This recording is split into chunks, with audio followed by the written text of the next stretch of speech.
আমরা এটাই নিশ্চিত করতে এসেছি যে সরবরাহ ঠিক আছে কিনা, বাজার স্থিতিশীল আছে কিনা, আসন্ন এই রোজার মাসে আসন্ন ঈদকে কেন্দ্র করে আমাদের এই মশলার আড়ত এবং এই পাইকারি বাজার সেখান থেকে সরবরাহ সঠিকভাবে পরিচালিত হচ্ছে কিনা এবং কেউ কি অবৈধভাবে কোনো মজুতদারি করে অতি মুনাফা লাভের চেষ্টা করছে কিনা করতে এসেছি।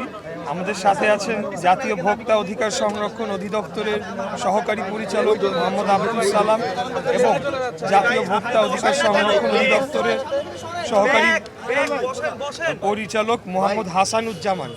ওনাদেরকে সাথে নিয়ে আজকে আমরা এসেছি। ওনারা এমনিতেই মাঠে কাজ করছেন। আপনারা জানেন যে এই শ্যামবাজার মার্কেটটি ঢাকার অন্যতম বড় একটি পাইকারি মশলার আড়ত এবং এখানে সবজির আড়ত রয়েছে।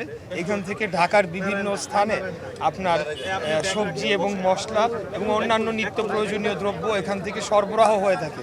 আমরা এটাই নিশ্চিত করতে এসেছি যে সরবরাহ ঠিক আছে কিনা, বাজার স্থিতিশীল আছে কিনা, আসন্ন এই রোজার মাসে আসন্ন ঈদকে কেন্দ্র করে আমাদের এই মশলার আড়ত এবং এই পাইকারি বাজার সেখান থেকে সরবরাহ সঠিকভাবে পরিচালিত হচ্ছে কিনা এবং কেউ কি অবৈধভাবে কোনো মজুতদারি করে অতি মুনাফা লাভের চেষ্টা করছে কিনা এই বিষয়গুলো মনিটরিং করার জন্য আমরা ওনাদের সাথে এসেছি এবং আমরা যতটুকু দেখতে পেরেছি বাজার মোটামুটি স্থিতিশীল রয়েছে।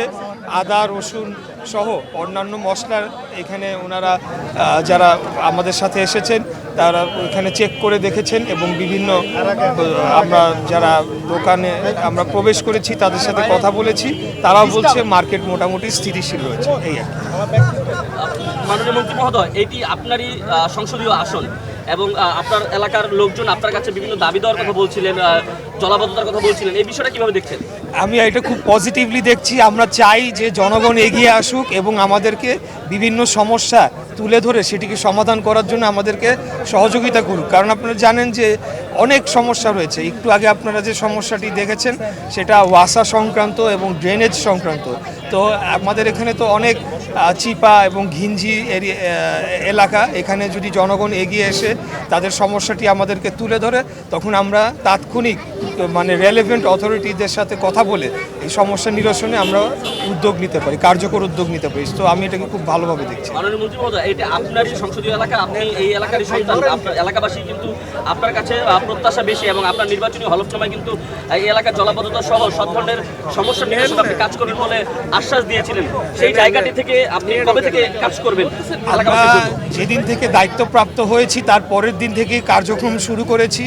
আমি দায়িত্ব নেওয়ার পর সাথে সাথে ভোক্তা অধিকার অধিদপ্তর এবং আইন শৃঙ্খলা বাহিনী এখানকার যে আমাদের যে এবং ট্রাফিকের যারা এখানে দায়িত্বে রয়েছেন, সিটি কর্পোরেশনের যারা দায়িত্বে রয়েছেন, ওয়াসার তিতাসের সাথেও আমরা কথা বলেছি। কারণ গ্যাসের সংকট আপনারা জানেন এখানে তীব্র আকার ধারণ করেছে। তো আমরা ধারাবাহিক মিটিং করে চলেছি। হয়তো 2-1 দিনের মধ্যে আমি একটা প্রেস কনফারেন্স করে আমার প্রথম 10 দিনের কার্যক্রম আমি কি করেছি, কাদের সাথে মিটিং করেছি, কি কি সমস্যা উঠে এসেছে সবগুলো মিটিংয়ের মিনিটস আমাদের কাছে আসে। এটা আমরা আপনাদের মাধ্যমে প্রেস কনফারেন্স করে জনগণকে জানিয়ে দেবো। ধন্যবাদ।